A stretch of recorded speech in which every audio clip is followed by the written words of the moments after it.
A la hora de titular esta charla, pues como ven, he escogido el título de Cartagena, Laboratorio de Políticas Liberales de Patrimonio Histórico.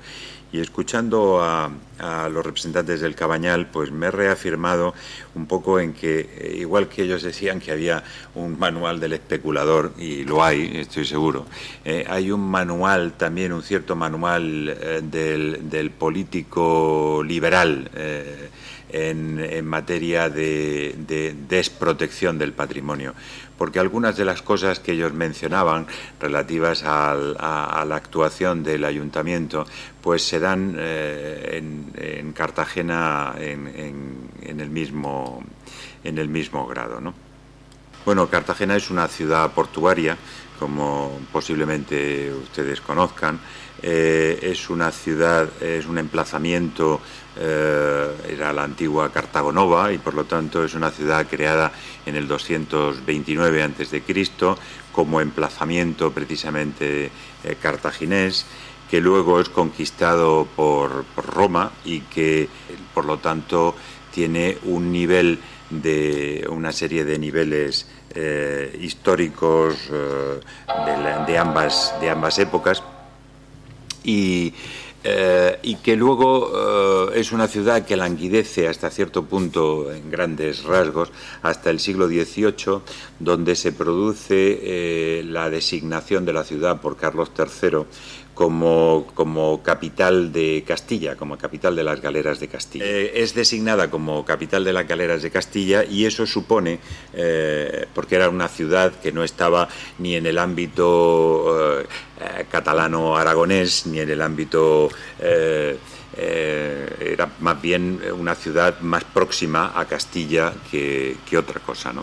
Y entonces, bueno, en ese momento Carlos III protege la ciudad con murallas, con unas murallas, y luego construye un arsenal que revoluciona la construcción naval, fortifica la ciudad y construye pues grandes piezas, un gran hospital de marina, grandes cuarteles, un penal muy importante, y realmente pues hace de la ciudad pues un enclave ilustrado, ¿no?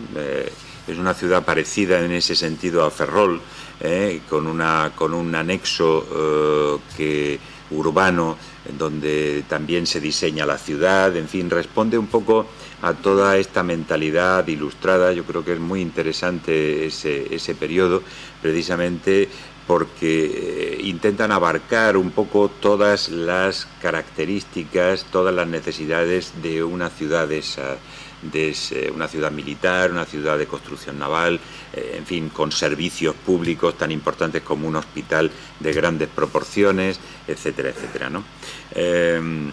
Todo eso, pues en fin, desde una iniciativa oficial y de una iniciativa estatal. Yo creo que eso es importante destacarlo también, porque es un poco esa mentalidad de todo para el pueblo, pero sin el pueblo, ¿no? No hay... y todo se decidía en Madrid, los presupuestos, etcétera. Es una ciudad, todo eso hace de Cartagena una ciudad muy dependiente desde el punto de vista administrativo de los presupuestos generales del Estado, ¿no? Una ciudad militar, sí, prácticamente todo venía de Madrid, ¿no? Eso tiene también su importancia para el desarrollo posterior de la mentalidad ciudadana, ¿no? Porque hay como una mentalidad más funcionarial. No hay burguesía. En Cartagena la burguesía es prácticamente insignificante. En Cartagena era importante el ser militar o eso eran los cargos importantes, y todo eso es muy significativo. Tengan en cuenta que en Cartagena pues ha estado la capitanía marítima de todo el Mediterráneo, hasta que se creó el almirantazgo del mando de la flota en la mar y demás. Pues realmente Cartagena tenía una importancia muy relevante. El arsenal es el único arsenal del Mediterráneo, de los 3 arsenales que hay en España, ¿no?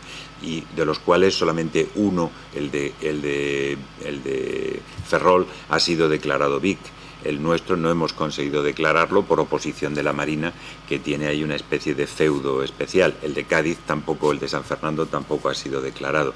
Pero, en fin, es un tipo de monumento bastante especial. Teatros romanos, que tenemos uno y muy bonito, pero hay muchos teatros romanos y todos los teatros romanos son iguales, porque los romanos tenían bastante organizado la construcción naval y entonces pues la construcción de teatros y entonces pues prácticamente todos son iguales, pero arsenales solamente hay 3, ¿no? Bueno, en definitiva, pues esa segunda etapa, es decir, tenemos restos cartagineses muy pocos y romanos sobre todo, porque Augusto asola la ciudad y entonces, pero bueno, construye el teatro, un anfiteatro, el circo no sabemos dónde está, etcétera, ¿no? Luego la etapa del 18. Y luego en el siglo XIX, finales del XIX, principios del XX, pues en la vecina Sierra de la Unión, que es una sierra minera, es otro patrimonio que tenemos en el término municipal, un patrimonio minero arqueológico industrial bastante importante, el patrimonio minero muy importante, pues hay una fiebre de la plata, sobre todo de la mano de empresas francesas, inglesas y demás. Hay un enriquecimiento grande de muchas personas y los grandes propietarios o capataces, en fin, o industriales que van, muchos industriales catalanes se desplazan a Cartagena y trabajan para las empresas mineras y construyen para los grandes burgueses, que son a veces ellos mismos, ¿no? Porque son propietarios de grandes empresas, pues construyen casas importantes en Cartagena, ¿no?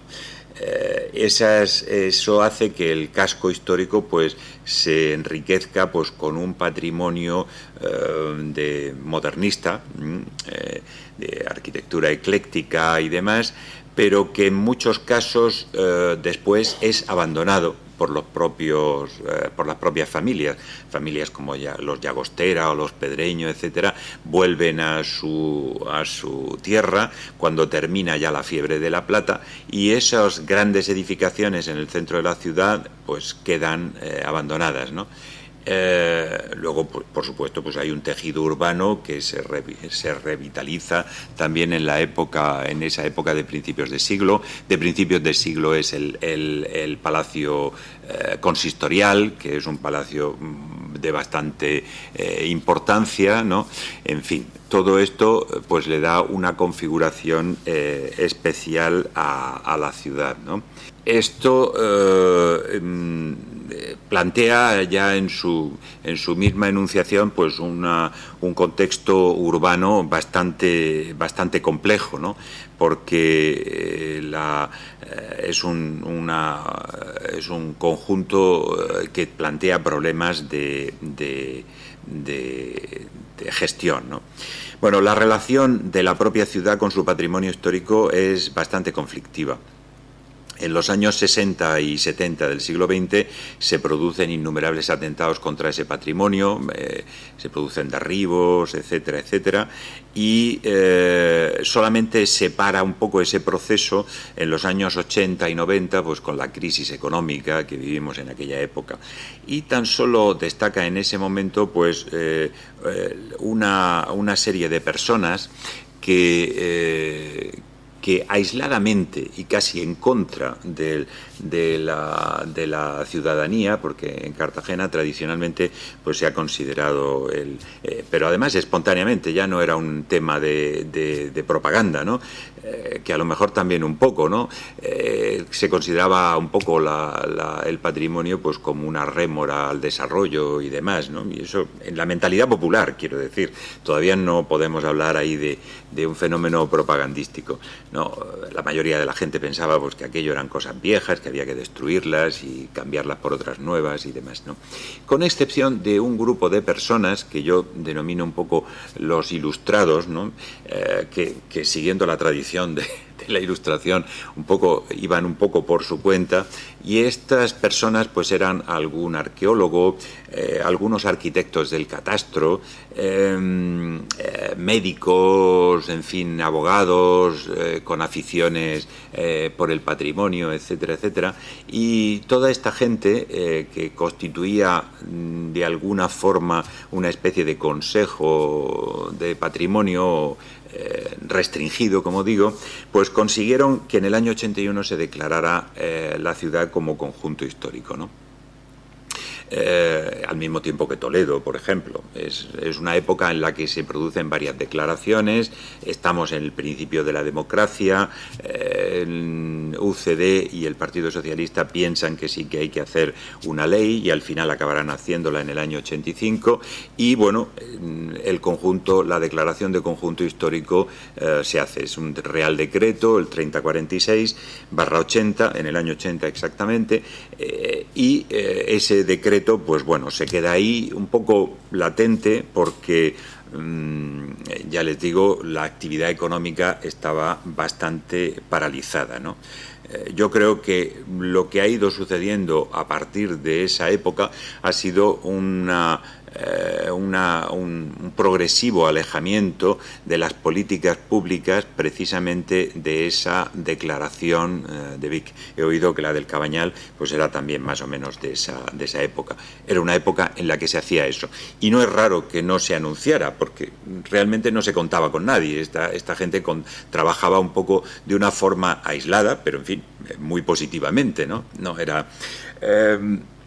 Y en 1984 ahí se produce el traspaso de las competencias a la comunidad autónoma, más o menos las distintas comunidades autónomas las reciben exactamente igual, y aquí reside también otro de los aspectos importantes de lo que podríamos llamar las madres del cordero de lo que sucede actualmente con el patrimonio, ¿no?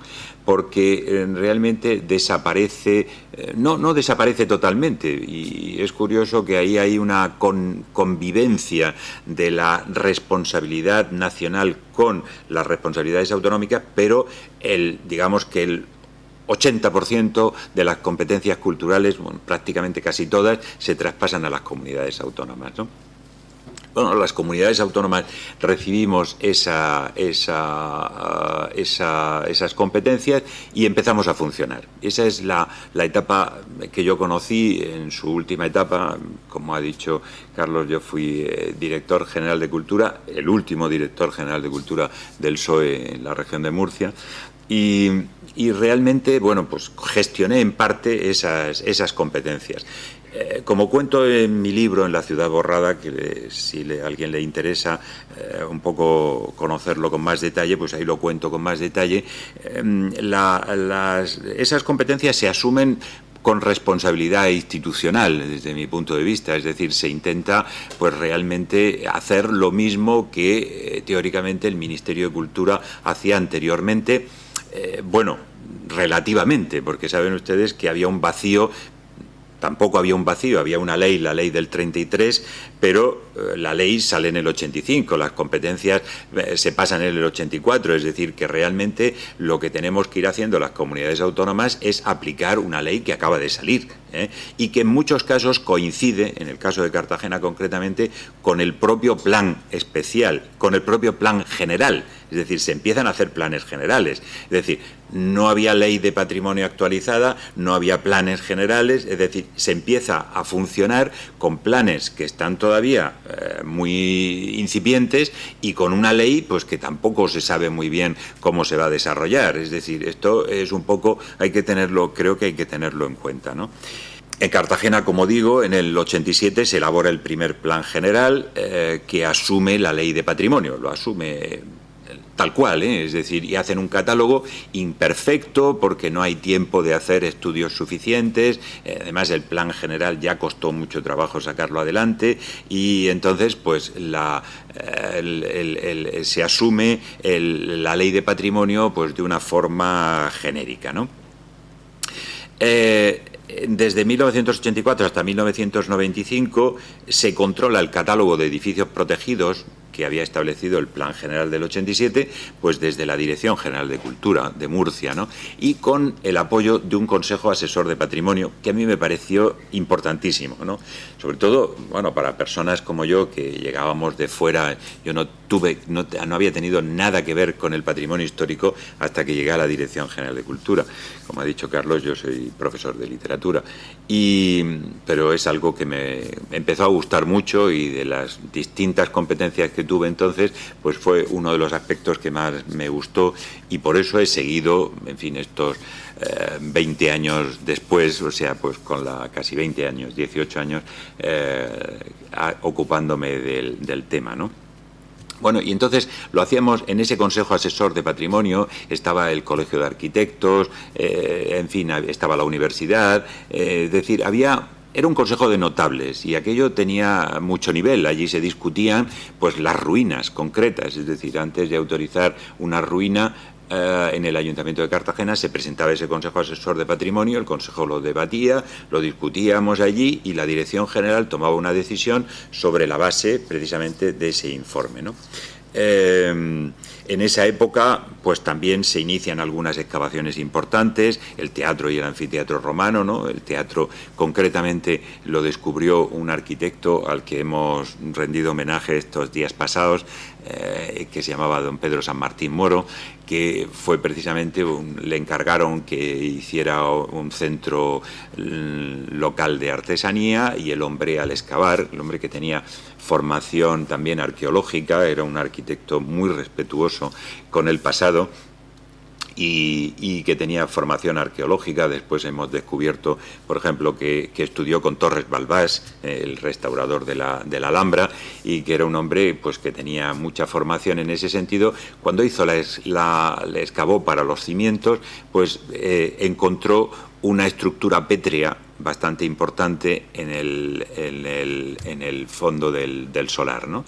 Y bueno, con la ayuda de arqueólogos de los que él se asistía y demás, pensaron que aquello podía ser el Teatro Romano.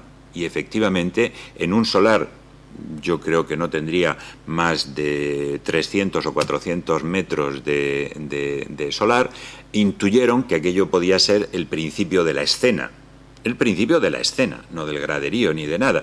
Y entonces empezaron a investigar, y un arqueólogo especialmente que se llama Sebastián Ramallo pues fue proyectando el teatro, y allí se descubrió el Teatro Romano, ¿no?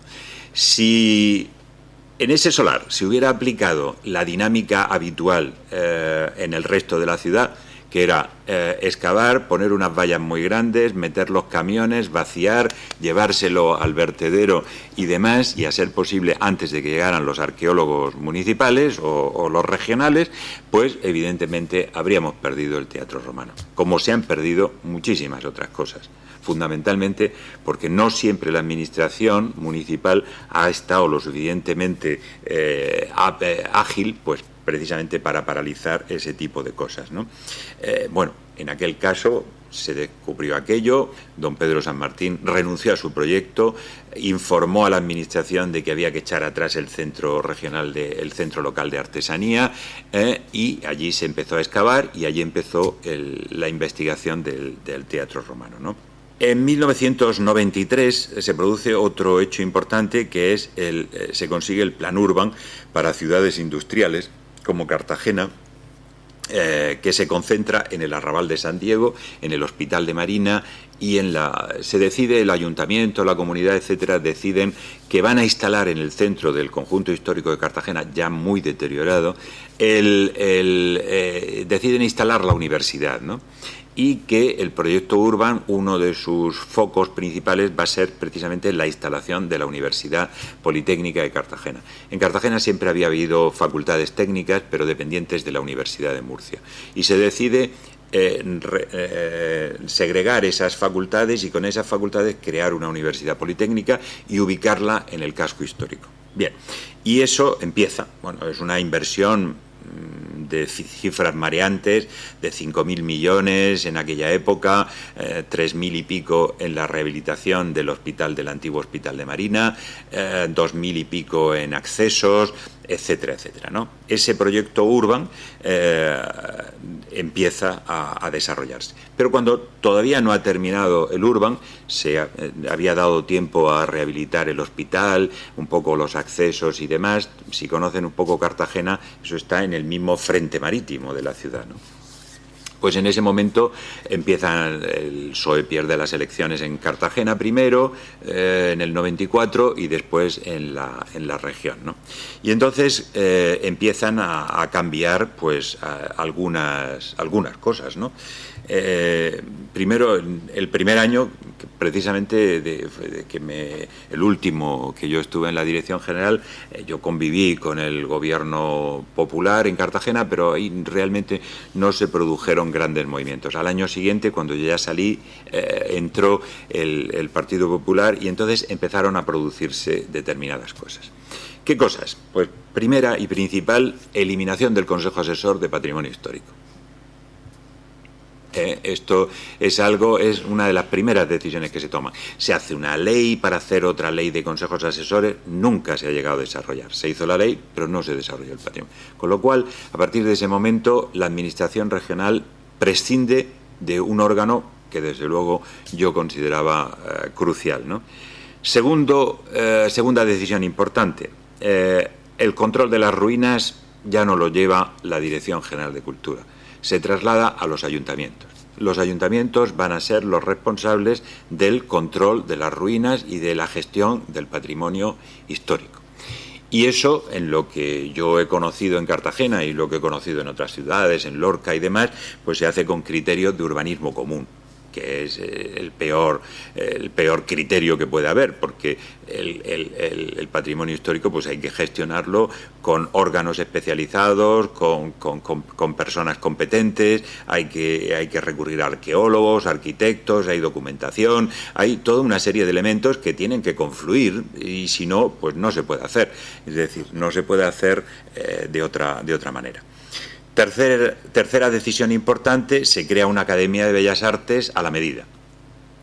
Ya había órganos consultivos, el Colegio de Arquitectos lo era la Academia Alfonso X el Sabio, que estaba integrada por personas de mucha valía, al margen del Consejo Asesor de Patrimonio, estaba la universidad, etcétera, etcétera. No, se crea la Academia de Bellas Artes, que cuando es necesario pues hace un informe a la medida, un traje a la medida de lo que necesita la administración, en la línea de lo que decían antes Tino y Luis del Cabañal, ¿no? Eso son la política de los informes que apoyan las decisiones administrativas, etcétera, etcétera. Y únicamente la comunidad autónoma se reserva la restauración de grandes monumentos, que es el único aspecto de la política de patrimonio que yo creo que el PP tiene claro, que es precisamente que hay que restaurar los monumentos. Vale, eso podemos estar de acuerdo todos. En lo que no hay acuerdo es en lo del patrimonio, lo que podríamos llamar el patrimonio urbanístico histórico común. Eso, y privado o privado público, ¿no? Ahí es donde realmente ellos no quieren intervenir, ¿no? La comunidad autónoma se reserva la restauración de monumentos, pero no a través de la Dirección General de Cultura, sino a través de la Dirección General de Turismo, porque el monumento se concibe como un elemento focalizador del turismo y de la industria turística.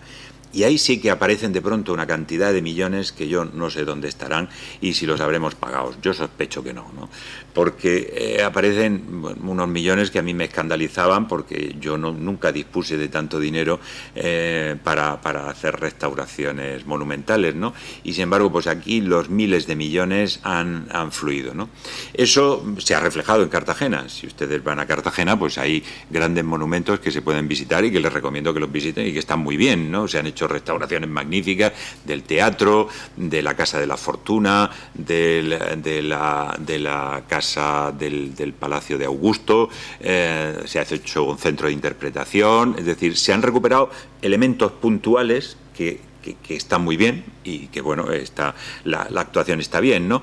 Pero digamos que ahí la Dirección General de Cultura pasó a un segundo plano. Es decir, el organismo técnico y el máximo responsable de lo que sucede en una comunidad autónoma es la Dirección General de Cultura. Eso lo era antes y lo sigue siendo ahora. Es el máximo responsable. Y solamente ha empezado a cambiar esto pues cuando con conflictos, como no sé si habrán oído ustedes del conflicto de San Esteban. El conflicto de San Esteban es en el mismo centro de Murcia, al lado del Corte Inglés. De pronto pues al alcalde de Murcia y a una serie de empresas pues se les ocurre que es indispensable hacer un parking al lado del parking del Corte Inglés, precisamente, y de otro parking que hay al lado, ¿no? Pero hay que hacer un parking en San Esteban y para eso pues hay que vaciarlo.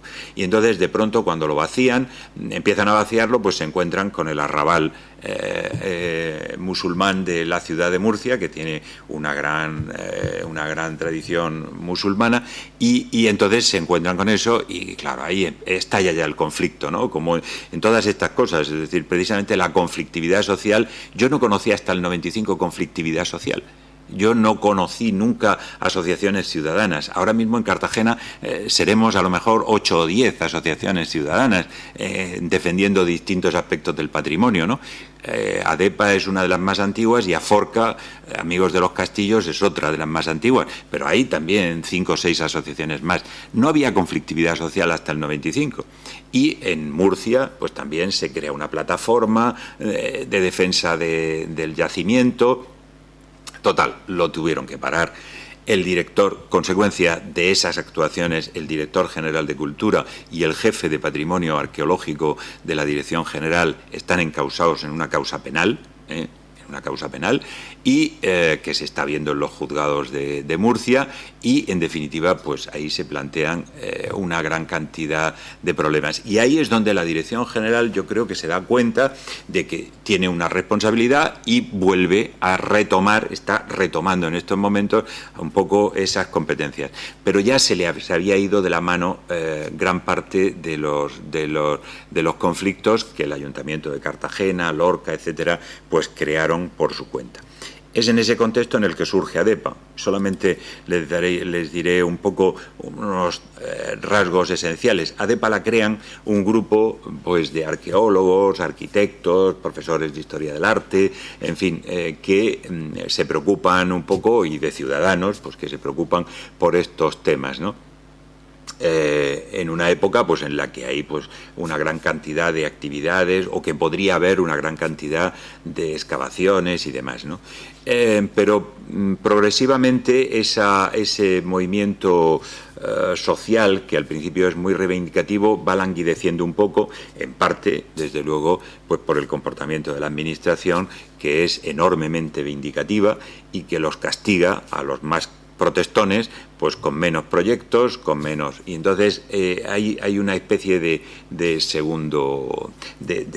marcha atrás, de paso atrás, ¿no? Y ahí damos el paso adelante. Algunas personas, yo cuando salí de la Dirección General de Cultura estuve 2 o 3 años como socio de ADEPA, bueno, asistiendo a las reuniones y demás, pero sin participar muy activamente, asesorando, en fin, transmitiendo un poco la información que yo tenía, etcétera, hasta que al final, bueno, pues accedo a la presidencia en un primer tramo hasta 2007, y luego lo abandono durante 2 o 3 años porque la verdad es que estaba ya bastante cansado, y luego hace 3 años lo volví otra vez a la presidencia en ese caso. Y bueno, hemos seguido funcionando ahí de una forma subrepticia, es decir, realmente ahora ADEPA ha llegado a tener 200 o 300 socios en alguna época. Ahora mismo tenemos unos 75 socios, básicamente entre los cuales pues hay un grupo activo, es decir, sigue habiendo arqueólogos, arquitectos, sobre todo abogados, que nos ayudan mucho a presentar determinadas alegaciones y todo eso, pero que actúan un poco, digamos, en un segundo plano, ¿no? Para no pronunciarse. Bueno, ¿qué es lo que sucede en Cartagena, por ejemplo, a nivel municipal? Pues a nivel municipal, las actuaciones del ayuntamiento, las principales, voy a decir las principales. La primera es intentar cambiar el catálogo de edificios protegidos que el plan del 87 tenía, ¿no? Es decir, había una serie de edificios de grado 1, grado 2, grado 3, muy imperfecto, etcétera, pero el ayuntamiento enfila primero contra el catálogo, ¿no? Ahí empezamos las primeras reacciones, la modificación 98, etcétera. Hay una serie de intentos, vamos frustrando esos intentos, pero al final el ayuntamiento abandona el ataque al catálogo y empieza a redactar un plan especial, que es a lo que le obligaba el Real Decreto 3046, ¿no?, de 1980. Un plan que empieza a ser de protección y termina siendo de reforma y de reforma y de protección, pero más de reforma que de protección, con lo cual ya en cierta forma digamos ese instrumento que preveía la ley ya se frustra, ¿no?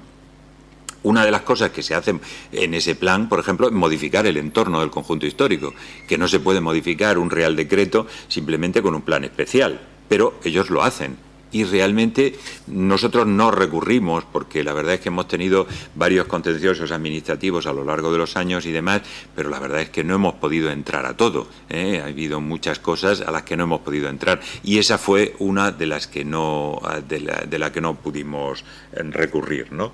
Se modificaba el entorno protegido, se modificaba el catálogo, etcétera, etcétera. Y en esa modificación del catálogo, esa modificación del catálogo luego ha tenido un recorrido posterior, ¿no? El recorrido posterior es que a través de las licencias de obra pues se modificaba la catalogación. Es decir, si un edificio era grado 3 y estaba en ruina, pues se demolía, se declaraba la ruina y claro, como además se hizo una ley en el 2007 también de patrimonio pues muy parecida a la que mencionabais antes, en la cual pues se establecía que los bienes históricos podían ser declarados en ruina. Pues vaya una gracia, porque si los bienes históricos pueden ser declarados en ruina como cualquier otro bien, pues no sirve para nada que sean declarados, y son declarados y luego se desprotegen, y se desprotegen muchas veces pues por informes técnicos arquitectónicos que establecen que esos edificios no pueden soportarse, cuando esos informes a veces son discutibles o cuando la arquitectura tiene procedimientos para enmendar esos estados de deterioro, o esos grados de deterioro pueden ser enmendados precisamente por las propias autoridades que podrían atajarlo, ¿no? Pues bueno, no, los bienes históricos, los grados 3 pueden caer porque de pronto están en muy mala situación, se va a caer la fachada y hay que tirarla. Y los grados 1 y los grados 2 pues caen también con los informes técnicos, porque de pronto un grado 1, el grado 1 es el grado de protección integral, pues se va a hacer una intervención en ese grado 1, llegan los arquitectos de turno, hacen un informe, dicen que los forjados no resisten y que los muros centrales no van a soportar tampoco el peso de la nueva estructura, etcétera, etcétera, con lo cual hay que vaciar el edificio. Ya tenemos un grado 1 convertido en grado 3. Con lo cual al final lo que predomina es el fachadismo, ¿no? Los BICs tampoco, ya por entrar en esa misma dinámica, los BICs tampoco tienen mejor destino, porque se declaran como churros, pero luego no se protegen con la misma facilidad, porque para proteger un BIC hay que multar al propietario a veces, hay que exigirle unas actuaciones, etcétera, etcétera. Con lo cual, al final la cosa se queda en nada. Por lo tanto, de esa forma se ha ido descafeinando el catálogo. Pero lo más interesante en Cartagena es precisamente las actuaciones de tipo urbanístico puro y duro, ¿no? Porque es donde realmente ahí se empeñan a fondo, ¿no? El instrumento que crea el ayuntamiento es una sociedad anónima, que se llama Casco Antiguo, sociedad anónima a la que el ayuntamiento le deja su patrimonio histórico, la gestión del patrimonio urbano del conjunto histórico. Y sociedad en la que entran los grupos políticos, el PSOE, Izquierda Unida, el Movimiento Ciudadano, etcétera, etcétera, que no se dan cuenta, realmente. También tengo que decir que en eso, a partir de ese momento, mi situación personal con el PSOE en ese caso no es plenamente coincidente, ni muchísimo menos, porque, por ejemplo, actuaciones como esas son totalmente negativas, ¿no? Porque estaban respaldando con su presencia en esa sociedad municipal una sociedad que era absolutamente ilegal y además anónima. Es decir, que esa sociedad ha tenido capacidad de enajenar bienes y de después utilizar el dinero pues como ha creído conveniente. Y no sabemos lo que ha sucedido. Y los miembros que se sientan en el Consejo de Administración tampoco lo saben, ¿no? Bueno, esa sociedad que podía ser ilegal, pero que tampoco lo hemos podido recurrir porque, en fin, ya digo que hemos tenido tantos frentes que no hemos podido entrar a todo, pero es